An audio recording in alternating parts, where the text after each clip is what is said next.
Welcome back to Awakening with Angela. Today I wanted to talk to you about meditation and mindfulness practice. And the reason that I want to share about this is because meditation has really given me so much in my life. It's given me so much peace.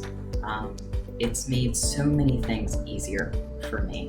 And that's something that I just can't help but want to share with other people. And specifically, what I want to discuss today is actually some of the misconceptions about mindfulness and meditation. Because these seem to be little blocks that are standing in the way of people feeling like meditation is for them. And I just want to say that, in my view, meditation is for everyone. But I understand that not all types of meditation are for everyone. And so, just to make it clear that meditation isn't necessarily what we see advertised as meditation. We don't have to be little yogis and yoginis in training in order to meditate. Meditation is not particularly spiritual. Many of these teachings do come out of wisdom traditions that have passed down this information for centuries. But even the Buddha himself said that you don't need to be a Buddhist to meditate. So that's really the first myth, is that meditation is something that can be beneficial for all people. And I want to share something with you about neuroscience, that researchers have found that a number of changes in brain activity and structure in the brain have been related to mindfulness meditation. So we know that mindfulness practice enhances attention, it improves emotional regulation, and it reduces stress. So that sounds like that would be good for anybody. So this is something that it's helpful for us to understand, that learning to train the mind, we can give ourselves a healthier life. We can give ourselves a better experience of living and of having a brain and of being a human in a body. So another thing that often comes forward when people are talking about meditation, that either they haven't tried it before, or even if they have tried it, it's very common for people to say that they can't meditate, that their mind is just too busy, they don't know how to sit still, and that they don't know how to quiet their mind. And this seems to actually have some sort of connection to some kinds of self-judgment, actually. It's almost as if people feel that they are unique in having a chatty mind. And I'm just here to tell you that we all think. We all think thoughts, and it's a very normal thing, and it's going on all day, every day. And that meditating, it's not really about stopping thought. If we were to completely cease thinking, we'd either be completely enlightened or we would be dead. So that's not, the place that we're trying to begin from. We're really just trying to begin from the experience of how we are and finding a way to accept ourselves and to allow the experience of having thought to be just that, thought, and to not identify with those thoughts. Now, this takes practice, and that's why we call it meditation practice. And there's many different ways that mindfulness and meditation can be practiced. We can do different kinds of walking meditations, movement meditations. There's also different kinds of mindfulness practices that are somewhat like a living meditation practice, if you will.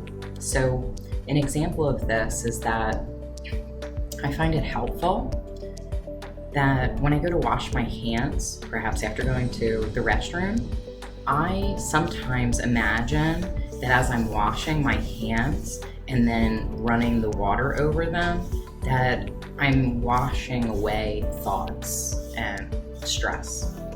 So here I'm being consciously present with my own experience, understanding that yes, there is thought, yes, there is maybe perhaps some kind of sensation in my body, but just for that time, I'm just allowing myself to breathe and to be and to just feel the sensation of the soap and to be grateful for clean water and to just allow this to be a way that I can allow this feeling to somehow pull this focus that the brain so often wants to pull us to, just because there's thought present. So in this understanding that we all have thoughts, it's also important to understand that we don't have to believe everything we think, and that we are not actually the thinker of thought. That thought is just naturally arising. It's actually just what our minds do. So it's not something that we need to feel badly about or judge ourselves for. I want to share an excerpt from a book called The Wise Heart. This is from a wonderful teacher, Jack Kornfield. And in it, he says, just as the salivary glands secrete saliva, the mind secretes thoughts. The thoughts think themselves. This thought production is not bad. It's simply what minds do. Buddhist psychology directs us to investigate both the content of those thoughts and the process of thinking itself.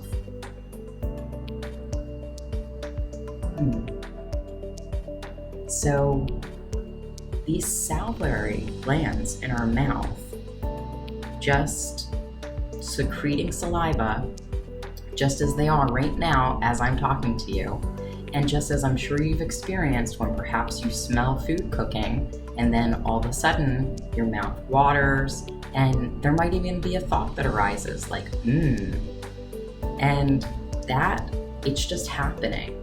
It's your nervous system just responding to some kind of stimulus. And so the thoughts are arising in the same way. And learning to train the mind to be less lost in the stories and the comments that the mind is always making. This is something that we practice in these different mindfulness and meditation spaces, because the more that we can bring ourselves back to a place of holding attention on just one thing and releasing this habit of thinking, then the more often we're able to return to that place.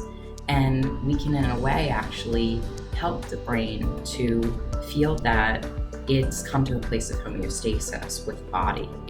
So that just because there are different stimulus that is coming into the experience, different events, different people, different things, there's all kinds of stuff going on in the world. We all know that we think about. And there's all kinds of relationships, and we have all sorts of feelings and emotions. And so there's all these things that the mind can comment on. And being able to learn to sit with these feelings, sit with these experiences, and just breathe and just allow. This is actually how we begin to let go of this thinking mind. Now, that doesn't mean, if you start meditating, you go and sit down now and you begin meditating and you do what I just told you, that you're, going to be stellar at it. It's going to take practice, like I said. And it's very common for people for, a long time as they're getting started into meditation to just forget that they're focusing on their breathing, or that they're on a mindful walk. I go and wash my hands all the time and I forget to do that practice. But when I do, it's so much more impactful, and it gives me the ability to self-regulate in that moment and to consciously bring myself to a place of gratitude and a grace of rest just for that time. And these little bits, they add up. I kind of like to think of it the way that it's healthy for us to get into a workout routine. Most people go to working out, especially after they haven't done it for a long time, or if they're new to it, they go into it with this real enthusiasm that often will say, I'm going to work out 5 days a week, I'm going to go run every morning. And usually, for most people, after 2-3 days, your body is screaming no, and it's very hard to keep up with. And so then we realize that, I probably am overdoing it. And a lot of times people will quit at that point. But if you stick with it, and maybe you just start walking for 30 minutes in the morning and do that for, perhaps a month, then maybe you can walk for an hour, and so on. And so this is the same sort of idea, but we can make it even more simplistic with mindfulness, because it's a lot to ask any person to just be still for 20 minutes and to quiet your mind. That's actually a big ask. That's, let's go run a marathon. You just got here, you just showed up. You don't even have the right equipment, but let's just go do that. So with mindfulness, you can begin with something as simple as the practice that I shared that I do myself with washing my hands, but you can also do it with simple mindful breathing techniques where you can just pause at different times during the day and just allow yourself 3 cleansing breaths, where you fully witness the breath coming into the body and filling up your lungs, and then breathing out fully. Let's try it together. Breathing in, breathing out. Sometimes it's helpful to count 1, 2, 3, 4 as you breathe in, and hold for 2, and then out 4, 3, 2, 1. And breathing in and breathing out.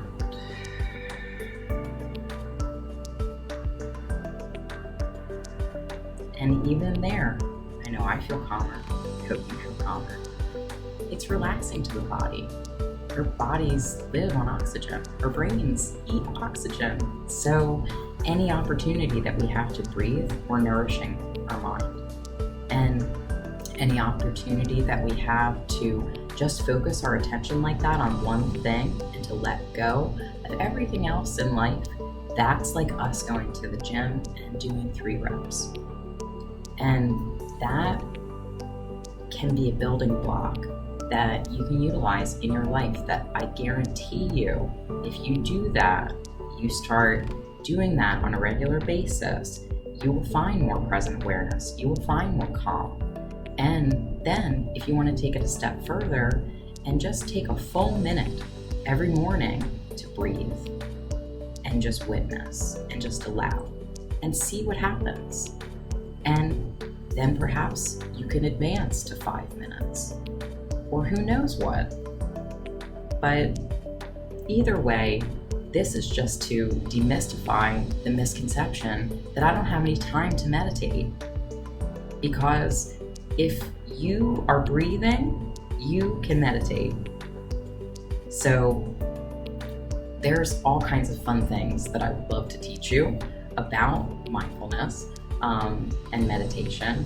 And that is a lot of what I offer in my practice here at Awakening with Angela. I actually have an area in the home that is devoted to meditation practice, and it's devoted to all forms of meditation practice. So it's not just seated silent meditation. It also has movement meditation. It also has different kinds of dance incorporated. And I also teach meditation in my coaching sessions. So if any of this sounds interesting to you and you'd like to check it out, I would love for you to visit the website and to read over all the services that I have and understand that some form of meditation and mindfulness is actually incorporated into all of my work, and that it actually supports my ability to offer this work to you. And that in many of the hands-on healing sessions, my clients will often tell me that it feels as though they are being meditated while I'm working with them. And this is what we would call a transmission of presence. And this is basically that I have practiced honing the skill of staying in that space of that single pointed focus of just breathing and being, that I'm actually able to share that space of calm by touching other people and being with them and helping their body to regulate off of the regulation that I have been able to hone and cultivate within my own being. And so I would love to share more of this with you. And if you would like to talk more and see how maybe I could be helpful to your experience, or if you just have curiosity, please feel free to find the service that offers a 20-minute free consultation, which is under the category selector for coaching. And I look forward to seeing you soon and wish you many happy, healthy, deep breaths and moments of